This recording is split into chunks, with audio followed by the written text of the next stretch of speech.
그것 좀 나눠주는 게 뭐가 어렵니? 가족끼리. 시어머니가 하신 말씀이었습니다. 동서가 또 냉장고를 비우고 간 날, 저는 그날 깨달았어요. 이 집의 규칙은 같이 사는 사람은 당연히 내야 한다는 거였습니다.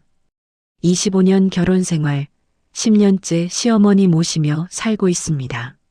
새벽마다 반찬 만들고 병원 모시고 약 챙기고 며느리로서 할 일 다 했어요. 근데 냉장고가 비는 날은 늘 동서가 다녀간 뒤였습니다. 김치통이 반으로 줄고 갈비찜이 사라지고 냉동실 소고기까지 빠져 있었죠. 시어머니는 제게 물으셨어요. 요즘 반찬이 왜 이렇게 부실하냐고. 억울했지만 말할 수 없었습니다. 말하면 치사한 사람 되는 거 알았으니까요. 여러분은 어디서 듣고 계신가요? 듣고 계신 곳을 댓글로 남겨주시면 그곳으로 행운이 깃들기를 기원합니다. 구독과 좋아요는 큰 힘이 됩니다. 이야기 시작합니다. 박윤정, 올해 52입니다. 결혼한 지 25년째. 남편 김철수는 55살이에요. 딸 하나 낳고 평범하게 살아왔죠. 시어머니는 올해 78. 10년 전부터 저희 집에서 함께 살고 계세요. 시아버지는 15년 전에 돌아가셨고 시어머니 혼자 계시기 힘드시다고 해서 모시게 됐습니다. 처음엔 힘들었어요. 근데 적응했죠. 10년이면 적응할 만도 하잖아요. 새벽 5시에 일어납니다. 시어머니 아침 식사 준비하고 약 챙겨드리고 혈압 재드리고 낮에는 집안일하고 오후엔 시어머니 산책 모시고 저녁엔 또 식사 준비하고 그게 제 일상이었어요.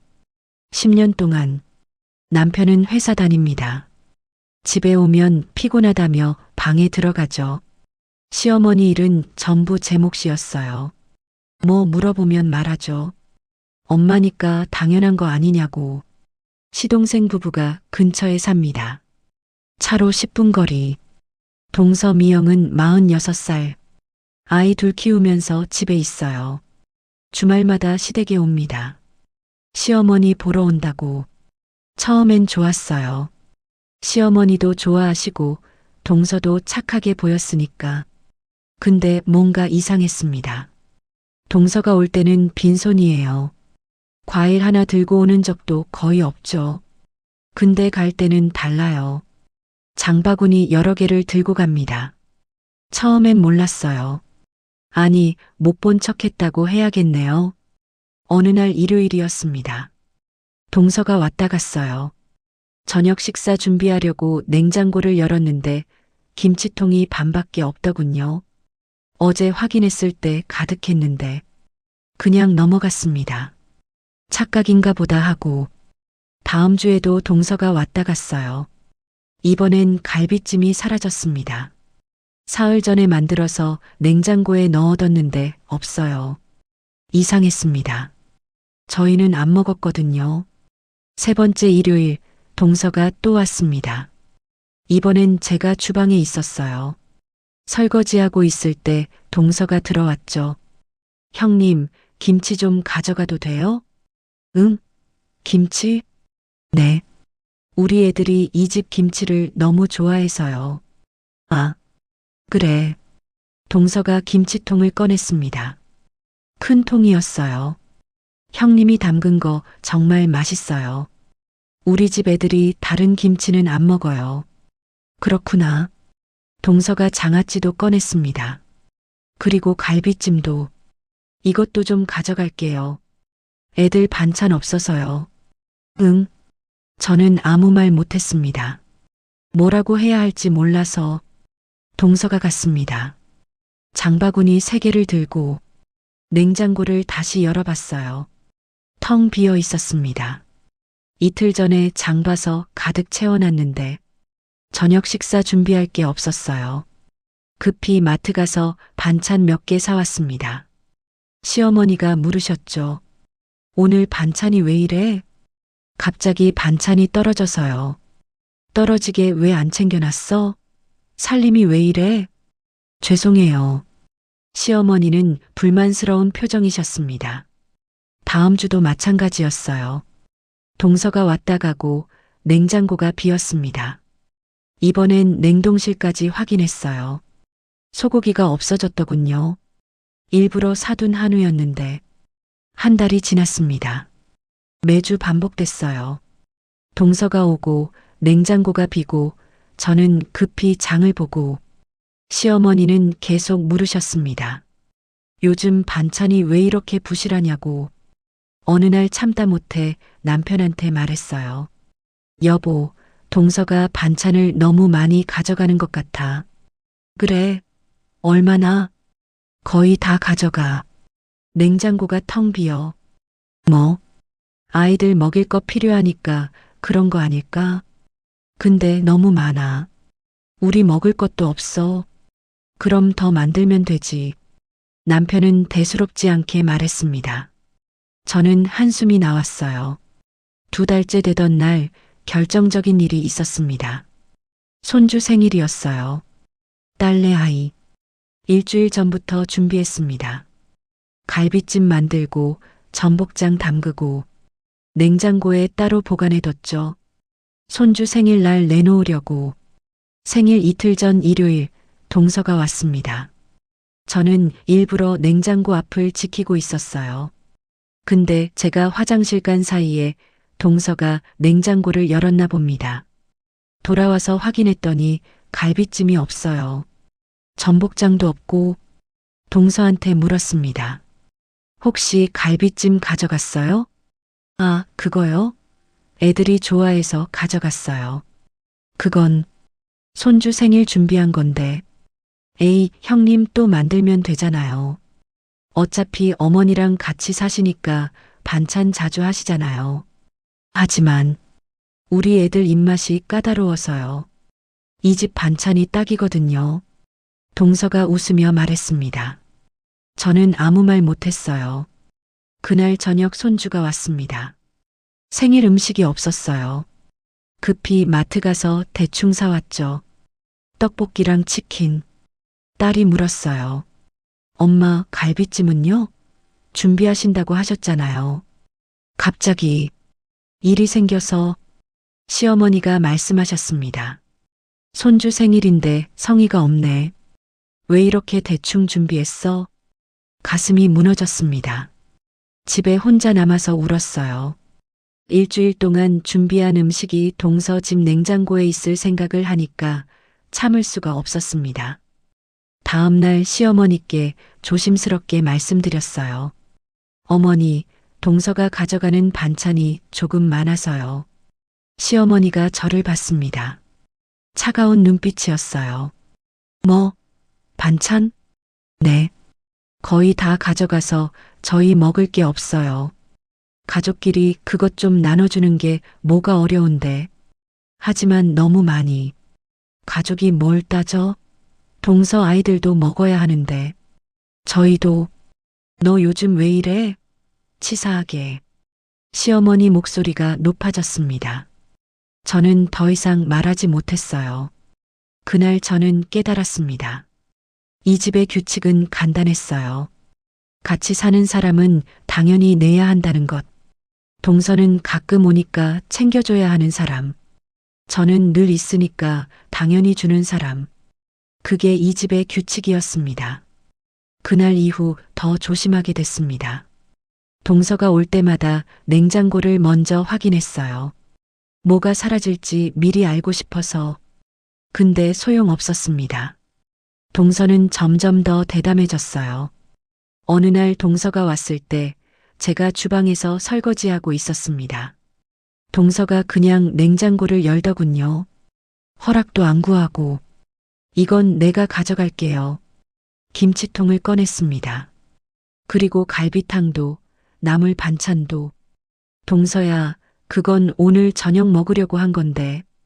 에이, 형님은 어차피 어머니랑 같이 사시니까 반찬 자주 하잖아요. 저는 애들 키우느라 바빠서 시간이 없어요. 그래도 우리 애들이 형님 반찬만 찾아요. 다른 건 안 먹는다니까요. 동서는 웃으며 장바구니에 계속 담았습니다. 저는 참았어요. 뭐라고 해봤자 제가 인색한 사람 되는 거 알았으니까. 며칠 후엔 더 심했습니다. 냉동실 문을 열더니 소고기를 꺼냈어요. 시어머니 생신 준비하려고 사둔 거였는데. 동서야, 그건 어머니 생신. 형님, 이거 언제 산 거예요? 유통기한 지나기 전에 먹어야죠. 제가 가져가서 먹을게요. 아직 한 달 남았는데. 그래도 일찍 먹는 게 좋잖아요. 동서는 그렇게 가져갔습니다. 시어머니 생신날 저는 급히 마트에서 고기를 샀어요. 미리 준비한 것보다 품질이 안 좋았죠. 시어머니가 식사하시다 말씀하셨습니다. 고기가 질기네. 어디서 샀어? 마트에서요. 마트 고기는 왜 사? 정육점 가지. 시간이 없어서요. 성의가 없어. 내 생일인데. 죄송해요. 가슴이 답답했습니다. 한 달쯤 지났을 때 저는 다르게 시도해 봤어요. 반찬을 따로 보관하기 시작했습니다. 동서가 안 보는 곳에. 근데 동서가 알았나 봅니다. 시어머니한테 가서 말하더군요. 형님이 요즘 왜 이렇게 예민해요? 반찬 좀 가져가면 어때요? 시어머니가 저를 부르셨습니다. 너 요즘 반찬 숨긴다며? 아니요. 그게 아니라 둘째가 섭섭해하더라. 가족끼리 그렇게 숨기고 그래. 어머니가 드실 거 따로 챙겨둔 거예요. 둘째 애들도 먹어야지. 왜 너만 챙겨? 저희도 먹어야 하잖아요. 너는 맨날 먹으면서. 둘째는 가끔 오는데. 시어머니는 화를 내셨습니다. 남편한테 말했어요. 여보, 좀 심한 것 같아. 뭐가? 동서가 너무 많이 가져가. 그리고 어머니는 맨날 동서 편만 들어. 그냥 좀 줘. 엄마 기분 상하게 하지 말고. 나도 힘들어. 맨날 장 보고 반찬 만드는데 다 가져가면 어떡해. 큰일 만들지 마. 그냥 참아. 남편은 제 편이 아니었습니다. 2달째 되던 날 또 다른 일이 벌어졌습니다. 손주 100일이었어요. 딸내 둘째 아이. 저는 일주일 전부터 준비했습니다. 떡을 만들고 과일을 준비하고 100일 3일 전 동서가 왔습니다. 형님, 냉장고에 떡 있죠? 우리 애들 간식으로 좀 줘요. 그건 손주 100일 떡인데. 에이, 100일 떡은 당일에 사면 되잖아요. 이건 제가 먼저 가져갈게요. 안 돼. 제가 처음으로 크게 말했습니다. 동서가 놀란 표정으로 저를 봤어요. 시어머니도 나오셨습니다. 왜 소리를 질러? 동서가 손주 100일 떡을 가져가려고 해요. 떡 좀 주면 어때? 다시 만들면 되지. 며칠 동안 만든 건데요. 그깟 떡 가지고 왜 이래? 너 진짜 못됐다. 시어머니가 동서 편을 들었습니다. 동서는 결국 떡을 가져갔어요. 절반을. 100일날 떡이 부족했습니다. 저는 급히 떡집에서 샀죠. 딸이 물었어요. 엄마가 만든 떡은요? 조금밖에 못 만들었어. 왜요? 대답할 수 없었습니다. 그날 밤 저는 깨달았습니다. 말하면 제가 나쁜 사람이 되고 참으면 제가 바보가 되는 거였어요. 제 노동이 가족 사랑이 아니었습니다. 무료 납품이었어요. 동서한테도 시어머니한테도 심지어 남편한테도. 다음 날 아침 거울을 봤습니다. 지쳐 보였어요. 눈밑이 까맣고 얼굴이 초췌하고 이렇게는 못 살겠다고 생각했습니다. 어느 날 동서가 또 왔습니다. 이번엔 제가 냉장고 앞을 막고 섰어요. 동서야, 오늘은 가져가지 마. 네? 왜요? 우리도 먹을 게 있어야지. 에이, 형님. 그러지 말고 좀 주세요. 안 돼. 시어머니가 나오셨습니다. 뭔 일이야? 형님이 반찬 안 준대요. 너 왜 그래? 가족한테. 저희도 가족이에요. 저희도 먹어야 해요. 너는 맨날 해먹잖아. 매일 만드는 게 얼마나 힘든지 아세요? 시어머니가 소리쳤습니다. 내가 며느리면 당연히 해야지. 저도 소리쳤어요. 당연한 게 어디 있어요. 집안이 조용해졌습니다. 저는 처음으로 시어머니한테 소리를 질렀습니다. 시어머니가 충격받은 표정이셨어요. 동서도 놀란 얼굴. 그날 저는 결심했습니다. 말로는 안 됩니다. 저 사람들은 말로 안 멈춰요. 판을 바꿔야 합니다. 그날 이후 집안 분위기가 이상해졌습니다. 시어머니는 저한테 말을 안 하셨어요. 밥상도 따로 드셨죠. 남편이 말했습니다. 어머니한테 사과해. 왜 내가? 너가 소리를 질렀잖아. 어머니가 먼저 소리 지르셨어요. 그래도 넌 며느리잖아. 저도 사람이에요. 남편은 한숨만 쉬었습니다. 일주일쯤 지났을 때 저는 마트에 갔습니다. 장을 보고 있는데 누가 불렀어요. 윤정 씨? 돌아보니 예전 직장 동료였습니다. 수진아, 오랜만이다. 정말 오랜만이에요. 몇 년 만이에요? 한 10년 됐나? 수진은 소비자 상담센터에서 일한다고 했습니다. 분쟁 조정 같은 거요. 커피 한 잔 할래요? 좋지. 카페에 앉아서 이야기를 나눴습니다. 요즘 어떻게 지내요? 그냥 살아. 표정이 안 좋은데 무슨 일 있어요? 저는 털어놨습니다. 동서 이야기, 시어머니 이야기, 냉장고 이야기. 수진이 들으면서 고개를 끄덕였어요. 다 말하고 나니까 좀 후련했습니다. 수진이 말했습니다. 윤정 씨, 이건 반찬 문제가 아니에요. 그럼 뭔데? 경계선이 무너진 관계예요. 경계선? 네. 윤정 씨가 경계선을 안 그어놨으니까 저쪽에서 마음대로 넘어오는 거예요. 그럼 어떻게 해야 해?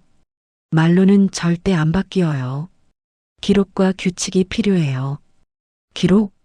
수진이 설명해 줬습니다. 식재료 영수증 모으고 반찬 사진 찍고 동서 방문 날짜 메모하고 증거를 만들라는 거예요. 그렇게까지 해야 해? 그래야 바뀌어요. 지금처럼 말로만 하면 윤정 씨만 나쁜 사람 돼요. 수진 말이 맞았습니다. 집으로 돌아와서 노트를 꺼냈어요. 그날부터 기록하기 시작했습니다. 마트 영수증, 재래시장 영수증 다 모았어요. 냉장고 사진도 찍었습니다. 동서 오기 전, 동서 간 후, 동서 방문 날짜도 적었죠. 몇 시에 왔는지, 뭘 가져갔는지, 가족 단톡방에서 동서가 보낸 메시지도 캡처했습니다. 형님, 김치 가져갈게요. 반찬 좀 더 주세요. 한 달 동안 기록했어요. 동시에 집안 살림 방식도 바꾸기 시작했습니다. 어느 날 시어머니께 말씀드렸어요. 어머니, 병원 다녀왔는데 의사 선생님이 염분줄이래요. 염분? 네. 혈압 때문에. 식단 관리해야 한대요. 그래. 그래서 이제 식단표 만들어서 관리할 거예요. 시어머니는 대수롭지 않게 생각하셨습니다. 저는 냉장고를 정리하기 시작했어요. 반찬을 식단표 단위로 소분했습니다. 날짜별로, 끼니별로. 반찬통마다 라벨을 붙였어요. 월요일 아침, 화요일 저녁, 어머니 식단. 냉장고 칸도 구분했습니다. 위쪽 칸은 어머니 식단, 아래 칸은 우리 식사. 문짝에는 간식 칸을 따로 만들었어요. 그리고 냉장고 문에 종이를 붙였습니다. 식단 관리 중입니다. 함부로 가져가지 마세요. 다음 주 일요일 동서가 왔습니다. 평소처럼 냉장고를 열더니 당황하더군요. 형님, 이게 뭐예요? 식단표예요. 어머니 건강 관리하려고. 근데 왜 이렇게 복잡해요? 집이 무슨 편의점도 아니고. 어머니 혈압이 높으셔서요. 의사 선생님이 식단 관리하래요. 동서가 반찬통을 하나 집으려 했습니다. 저는 조용히 말했어요. 그건 어머니 내일 아침 드실 거예요. 하나쯤이야. 안 돼요. 식단이 깨져요. 형님, 너무하시는 거 아니에요? 제가 웃으며 말했습니다. 맞아요. 이제부터는 무료가 아니거든요. 동서 얼굴이 굳었습니다. 시어머니한테 가더니 말하더군요. 어머니, 형님이 냉장고를 이상하게 만들어 놨어요. 반찬 하나 못 가져가게. 시어머니가 나오셨습니다. 왜 그래? 동서 좀 주지. 어머니 식단 관리 중이에요. 식단이 뭐가 그렇게 중요해? 가족한테 좀 주면 어때? 어머니 건강이 중요하잖아요. 시어머니는 불만스러워 하셨지만 더 이상 말씀하지 않으셨습니다. 동서는 그날 거의 빈손으로 갔어요. 한 달쯤 지났을 때 가족 모임이 있었습니다. 시동생 부부, 저희 부부, 딸네 가족까지 모였어요. 식사 중에 동서가 말했습니다. 근데 형님, 어머니 돌봄비는 형님이 받으시잖아요. 제 귀를 의심했습니다. 뭐라고요? 어머니 모시면서 돌봄비 받으시잖아요. 그러면서 반찬도 안 주시고 저는 돌봄비 안 받아요. 받으시잖아요. 어머니가 형님한테 매달 돈 주신다고 하셨어요. 생활비 보태드리는 거지 돌봄비가 아니에요. 똑같은 거 아니에요? 가슴이 철렁했습니다. 시어머니가 생활비 조금 보태주시는 걸 동서한테는 돌봄비라고 말씀하신 거예요. 저는 프레임이 씌워진 겁니다. 돈 받으면서도 인색한 며느리로. 그날 밤 저는 결심했습니다. 이제 반찬 문제가 아닙니다. 집안의 권력 구조를 바꿔야 해요. 수진한테 전화했습니다. 어떻게 하면 되냐고. 수진이 말했어요. 공개석상에서 다 보여주세요. 가족들 앞에서. 명절이 한 달 후였습니다. 저는 준비하기 시작했습니다. 추석이 다가왔습니다. 저는 일부러 간단하게 준비했어요. 시어머니가 물으셨죠. 올해는 왜 이렇게 대충 준비하니? 요즘 좀 피곤해서요. 명절인데 손님들 오면 어떡해. 간단하게 해도 괜찮을 거예요. 시어머니는 불만스러워 하셨지만 제가 고집을 부렸습니다. 추석 당일 가족들이 모였어요. 시동생 부부, 저희 딸네 가족, 시어머니, 동생분까지. 식사 준비를 하는데 동서가 주방으로 왔습니다. 형님, 전 부칠 재료 있어요? 오늘은 간단하게 준비했어요. 그래도 저는 있어야죠. 시간이 없어서 못 만들었어요. 동서가 냉장고를 열었습니다. 그럼 반찬이라도. 형님, 냉장고에 왜 이렇게 없어요? 식단 관리 중이라서요. 명절인데요. 그래도 식단은 지켜야죠. 동서가 시어머니한테 갔습니다. 어머니, 형님이 명절인데 음식을 제대로 안 준비했어요. 시어머니가 나오셨어요. 왜 이렇게 차렸어? 명절인데.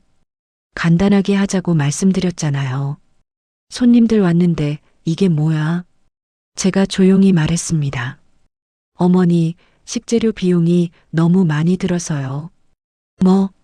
요즘 장 보는 돈이 만만치 않아요.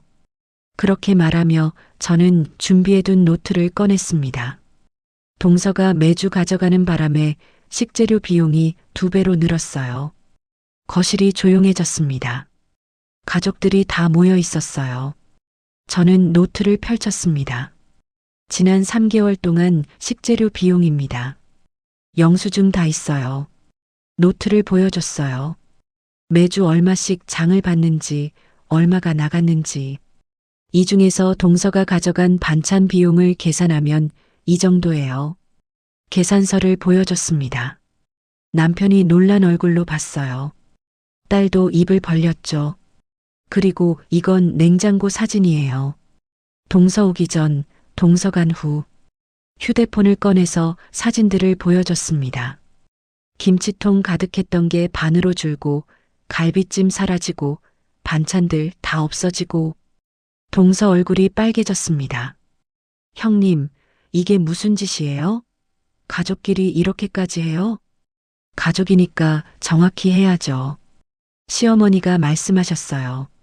너 진짜 못됐다. 이런 걸 기록해? 어머니 병원비, 약값까지 포함하면 제가 감당하는 비용이 이 정도예요. 계산서를 또 꺼냈습니다. 가족들이 숨죽이고 봤어요. 그동안 저는 어머니 모시는 게 당연하다고 생각했어요. 근데 동서는 반찬만 가져가고 비용은 안 나누고 오히려 제가 돌봄비 받는다고 소문내고. 동서가 소리쳤습니다. 언제 제가 그랬어요? 지난달 가족 모임 때 말했잖아요. 제가 돌봄비 받는다고. 그건 저는 돌봄비 안 받아요. 어머니가 주시는 생활비는 식재료 사는데 다 들어가요. 시어머니가 당황하셨습니다. 저는 계속 말했습니다. 이제부터 공평하게 합시다. 어머니 돌봄도 식비도 반찬도 같이 나눠요. 형님이 뭔 소리를. 동서가 반찬 가져갈 거면 돈으로 정산하세요. 제가 무료 식당 하는 거 아니에요. 거실이 얼어붙었습니다. 동서가 울먹이기 시작했어요. 가족이 왜 이래요? 돈까지 받으려고 해요? 가족이면 공짜예요? 저도 돈 들여서 만든 건데. 시동생이 말했습니다. 형수님, 너무 심한 거 아니에요? 심한 건 동서예요.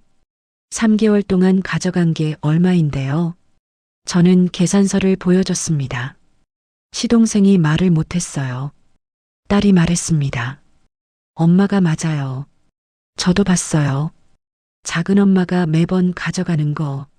남편도 고개를 끄덕였습니다. 시어머니가 화를 내셨어요. 너 변했다. 제가 변한 게 아니에요. 이제야 제 몫을 지키는 거예요. 아니야. 너 예전엔 안 그랬어. 예전에는 당하고만 있었죠. 이제는 안 당할 거예요. 시어머니가 소파에 주저앉으셨습니다. 동서는 울면서 집을 나갔어요. 시동생도 따라갔죠. 가족들이 남았습니다. 시어머니 동생분이 말씀하셨어요. 윤정 씨 말이 맞아. 나도 봤어. 동서가 너무 많이 가져갔어. 남편이 저를 봤습니다. 미안해. 나도 몰랐어. 당신이 관심 없었던 거예요. 이제 알았으니까 같이 하자. 당신도 어머니 돌봄같이 해야 해요. 알았어. 그날 이후 집안이 달라졌습니다. 추석 이후 한 달 동안 동서는 집에 오지 않았습니다. 시어머니도 저한테 말을 별로 안 하셨어요. 근데 남편이 달라졌습니다. 처음으로 시어머니 병원에 같이 갔어요. 약도 같이 받아오고 주말에는 시어머니랑 산책도 하더군요. 어느 날 남편이 말했습니다. 미안해. 내가 너무 몰랐어. 이제 알았으면 됐어요. 앞으로 같이 할게. 고마워요. 한 달 반쯤 지났을 때 수진한테 전화했습니다. 수진아, 잘 됐어. 고마워. 다행이다. 근데 윤정 씨, 여기서 끝나면 안 돼요. 뭐? 제대로 정리해야 해요. 문서로. 문서? 수진이 설명해 줬습니다. 돌봄 계약서 같은 거요. 누가 뭘 담당하는지, 비용은 어떻게 나누는지 명확하게 해야 한대요. 그렇게까지 해야 해? 그래야 다시 안 흐트러져요. 수진 말이 맞았습니다. 그날 밤 남편한테 말했어요. 여보, 우리 어머니 돌봄 계획 같은 거 만들자. 계획? 누가 뭘 하는지 정하는 거. 병원은 누가 모시고 식사는 누가 준비하고. 남편이 고개를 끄덕였습니다. 좋아. 동생한테도 말해볼게. 일주일 후 가족회의를 했습니다. 시동생 부부도 왔어요. 동서는 어색한 표정이었죠. 저는 준비한 종이를 꺼냈습니다. 어머니 돌봄 분담표예요. 모두 조용히 들었습니다. 병원은 매주 화요일인데 저희 부부랑 동서 부부가 번갈아 가요. 한 달에 2번씩. 시동생이 고개를 끄덕였습니다. 약 수령도 번갈아 해요. 식사 준비는 제가 할게요. 대신 식재료 비용은 반씩 나눠요. 얼마나 돼요? 한 달에 80만 원쯤 들어요. 40만 원씩 내시면 돼요. 동서 얼굴이 굳었습니다. 그리고 어머니 용돈이랑 병원비도 반씩 나눠요. 시동생이 말했습니다. 알겠어요. 반찬 가져가는 건요? 제가 말했습니다. 따로 만들어 드릴게요. 비용 내시면. 동서가 입을 열었어요. 형님, 제가 너무 심했어요. 미안해요. 이제 알았으면 됐어요. 앞으로 조심할게요. 규칙대로만 하시면 돼요. 가족들이 동의했습니다. 시어머니는 처음엔 반대하셨어요. 가족끼리 이렇게 따지고 사는 게 어딨어. 명확해야 싸우지 않아요. 옛날엔 안 그랬어. 옛날이랑 지금이랑 달라요. 시어머니는 불만스러워 하셨지만 결국 받아들이셨습니다. 2달이 지났습니다. 새로운 시스템이 자리 잡았어요. 병원은 번갈아 가고 비용도 정확히 나누고 반찬도 명확하게 구분됐습니다. 냉장고에는 이제 세 구역이 있었어요. 어머니 식단, 우리 가족, 나눔 칸. 나눔 칸에 있는 것만 동서가 가져갈 수 있었죠. 어느 날 동서가 왔습니다. 형님, 반찬 좀 더 주실 수 있어요? 저는 냉장고를 열어 보여줬습니다.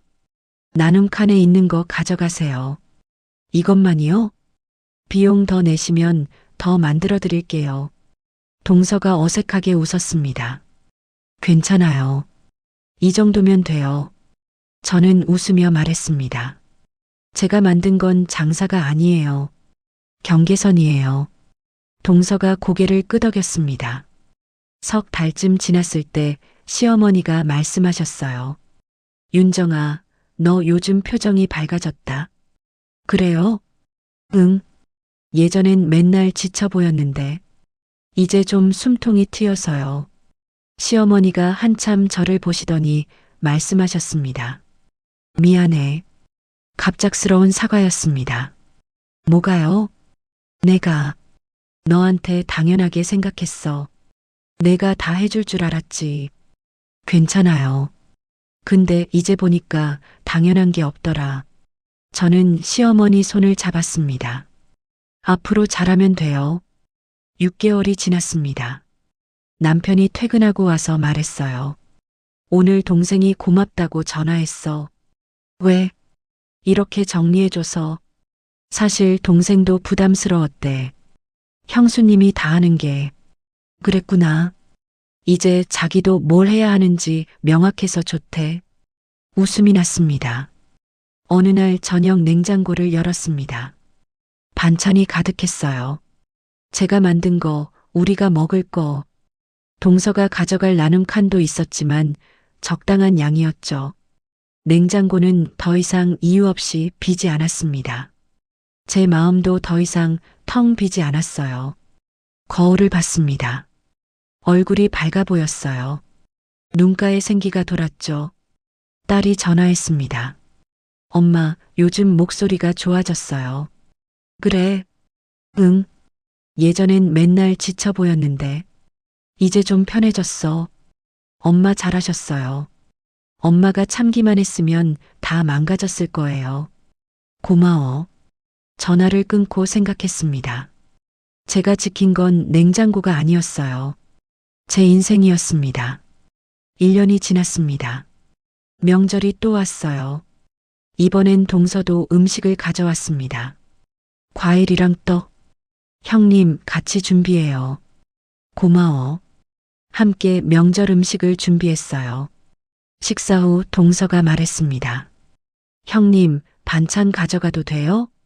나눔 칸에 준비해뒀어요. 고마워요. 비용은 이체했어요. 동서가 나눔 칸에서 반찬을 꺼냈습니다. 적당한 양. 냉장고는 여전히 가득했어요. 그날 밤 남편이 말했습니다. 잘한 것 같아. 내가. 뭐가? 참지 않은 거, 말한 거, 당연한 거 했을 뿐이에요. 남편이 제 손을 잡았습니다. 고마워. 저는 창밖을 봤습니다. 문제를 키운 건 반찬이 아니었어요. 말하지 않으면 당연해지는 관계였습니다. 저는 이제 알았어요. 희생은 미덕이 아니라는 걸, 경계선은 냉정함이 아니라 존중이라는 걸, 그리고 제 몫을 지키는 게 이기심이 아니라 자존심이라는 걸. 냉장고 문을 열었습니다. 가득 차 있었어요. 제 마음도 가득 찼습니다. 여러분, 윤정의 이야기는 여기까지입니다. 25년 결혼 생활, 10년 시어머니 모시며 살았습니다. 냉장고가 비는 날은 늘 동서가 다녀간 뒤였죠. 처음엔 참았어요. 가족이니까. 근데 참는 게 미덕이 아니었습니다. 윤정은 경계선을 그었어요. 기록하고 규칙을 만들고 가족 앞에서 진실을 보여줬죠. 냉장고를 지킨 게 아니라 자기 인생을 지켰습니다. 혹시 여러분도 누군가에게 당연한 사람이 되어 있나요? 기억하세요. 당연한 건 없습니다. 희생도 미덕이 아니에요. 경계선을 그으세요. 말하세요. 제 몫을 지키세요. 그게 이기심이 아니라 자존심입니다. 오늘 이야기를 들어주신 여러분, 정말 감사합니다. 구독과 좋아요도 꼭 부탁드려요. 다음 이야기에서 또 만나요. 여러분 모두 행복하세요. 안녕히 계세요.